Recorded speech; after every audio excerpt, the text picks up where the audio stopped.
আমাদের মধ্যে glass skin কথাটা কিন্তু বহুল প্রচলিত। গ্লাস স্কিন দেখবে এখন অনেকেই চেয়ে থাকে। গ্লাস বলতে কাচের জিনিসকে বোঝায়, যার মধ্যে দিয়ে লাইট পড়লে রিফ্লেক্ট করে। কিন্তু স্কিনও যদি এরকম হয় যার উপর লাইট পড়লে রিফ্লেক্ট হয়, তাহলে কেমন হয়? এরকম স্কিন তো আমরা সবাই চেয়ে থাকি। অনেকে তো আবার বাজার চলতি দামি দামি প্রোডাক্ট কিনে এনে লাগায় গ্লাস স্কিন পাবে বলে। আবার অনেকে পার্লারে দৌড়ায় যে গ্লাস স্কিন ফেসিয়াল করবে বলে। সেগুলো অবশ্যই কিন্তু যথেষ্ট দামি ফেসিয়াল হয়, আর তার সাইড এফেক্ট অবশ্যই থাকে। কিন্তু ঘরোয়া উপায় কিভাবে তোমরা গ্লাস স্কিন পেতে পারো, আজকে আমি যে ভিডিওটা শেয়ার করব, সেই উপায়ে যদি তোমরা 7 দিন এগুলো মেনে চলো বা করো, দেখবে কিন্তু তোমরাও গ্লাস স্কিনের অধিকারী হবে। কিভাবে? চলো তাহলে সেগুলো জেনে নেওয়া যাক।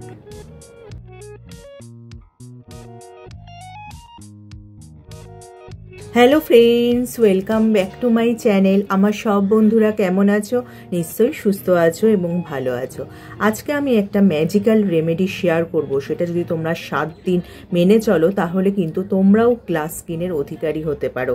হ্যাঁ, glass skin challenge for 7 days. অবশ্যই কিন্তু এটা মেনে চলো। আর তোমরা হয়তো বলতে পারো কারা এটা করতে পারে।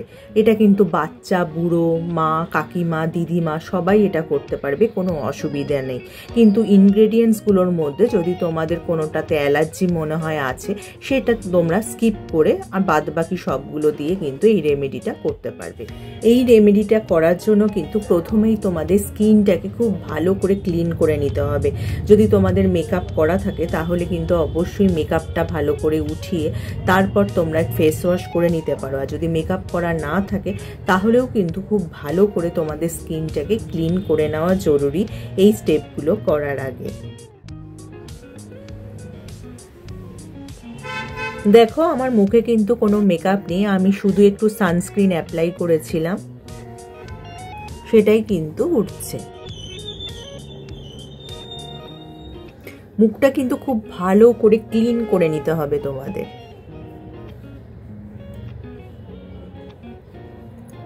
চোখের চারপাশে, এই নাকের চারপাশে খুব ভালো করে কিন্তু ক্লিন করে নেবে।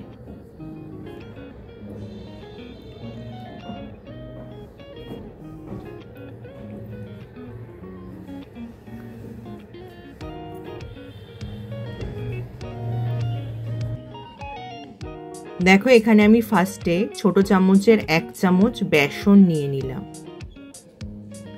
আর 1/4 চামচ এখানে কস্তুরি হলুদ অ্যাড করে দেব। এরপর এতে আমি 1 চামচ মতো দইও অ্যাড করে দিচ্ছি।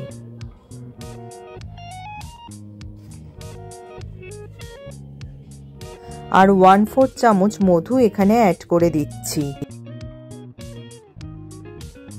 এবার সব উপাদানগুলোকে খুব ভালো করে মিশিয়ে নিতে হবে।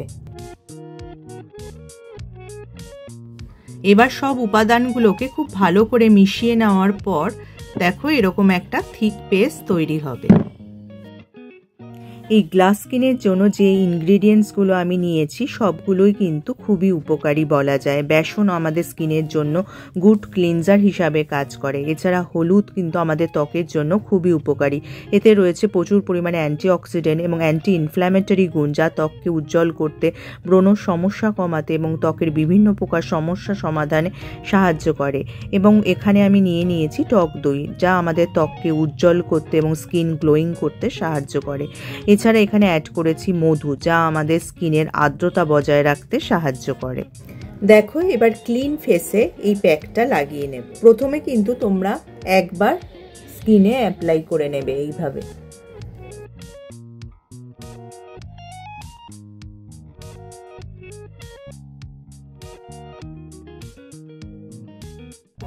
ধরো তোমাদের গালের এক জায়গায় পিগমেন্টেশন আছে, সেই জায়গাটা কিন্তু খুব ভালো করে একটু সময় নিয়ে এইভাবে অ্যাপ্লাই করবে।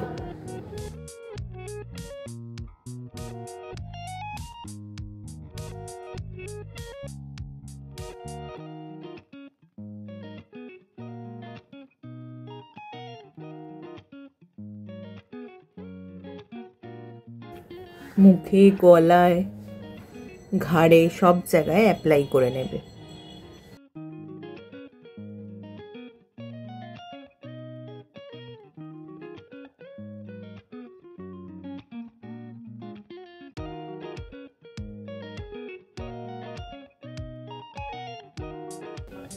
তবে একবার অ্যাপ্লাই করার পর আবার কিন্তু দ্বিতীয়বার আরেকবার অ্যাপ্লাই করবে।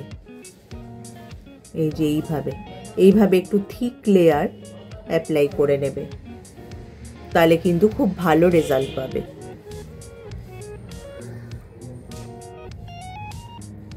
এবার এই প্যাকটাকে কিন্তু শুকোতে দিতে হবে, তবে একবারে কিন্তু ওই কড়কড়ে শুকনো হবে না, একটু হালকা শুকিয়ে গেলে কিন্তু তোমরা মুখটা খুব ভালো করে ক্লিন করে নেবে। দেখো হালকা হালকা কিন্তু শুকিয়েছে, পুরো শুকায়নি, কিন্তু এখনই আমি মুখটা এবার ক্লিন করে নেব। তোমরা আরেকটু সময় রাখতে পারো, কিন্তু তোমরা খেয়াল রাখবে মুখটা যেন খুব বেশি ড্রাই না হয়ে যায়। দেখো আমি স্কিনটা ক্লিন করে চলে এসেছি, আমি হাত দিয়ে বুঝতে পারছি আমার স্কিনটা কতটা সফট এবং স্মুথ হয়ে গেছে।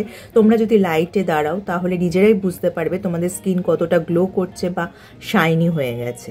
এরপর হলো আমি একটু রোজ ওয়াটার স্কিনে অ্যাপ্লাই করে নেব, কারণ এই মাস্কটা থেকে আমি যা পেলাম, আমার স্কিন যা পেলো সেটাকে ফিক্স করার জন্য একটু রোজ ওয়াটার অ্যাপ্লাই করা উচিত। তোমরা যদি টোনার ব্যবহার করে থাকো, টোনারও কিন্তু এই ক্ষেত্রে অ্যাপ্লাই করা যেতে পারে।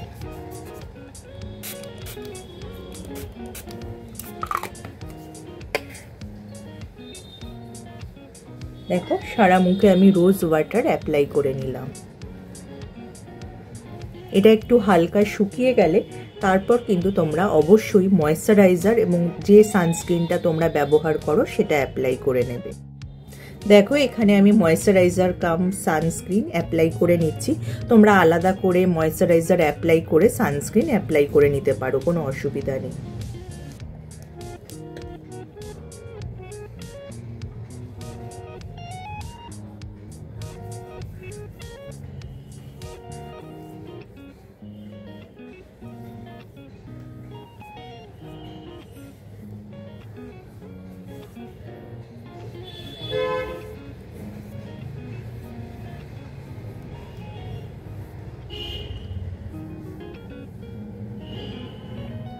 তাহলে এই 7 দিন গ্লাস স্কিন চ্যালেঞ্জে তোমরা রাজি আছো তো? আমিও কিন্তু এই 7 দিন এই স্টেপগুলো ফলো করব, তোমরাও কিন্তু অবশ্যই ফলো করো এবং কমেন্ট বক্সে আমাকে জানাতে ভুলো না তোমাদের স্কিনের টেক্সচারের বা স্কিনের টোনের কিছু পরিবর্তন হলো কিনা। তাহলে আজকে টোটকাটা যদি তোমাদের ভালো লাগে তোমরা কিন্তু অবশ্যই এটা বাড়িতে ট্রাই করবে এবং তোমরা উপকার পেলে কিনা সেটা কিন্তু আমাকে কমেন্ট বক্সে অবশ্যই জানাবে। আর ভিডিওটা যদি তোমাদের কাজে আসে, তোমার যত আত্মীয় স্বজন আছে, বন্ধু বান্ধব আছে, সবার মধ্যে শেয়ার করে দিও যাতে তারাও এই উপায়টা করতে পারে।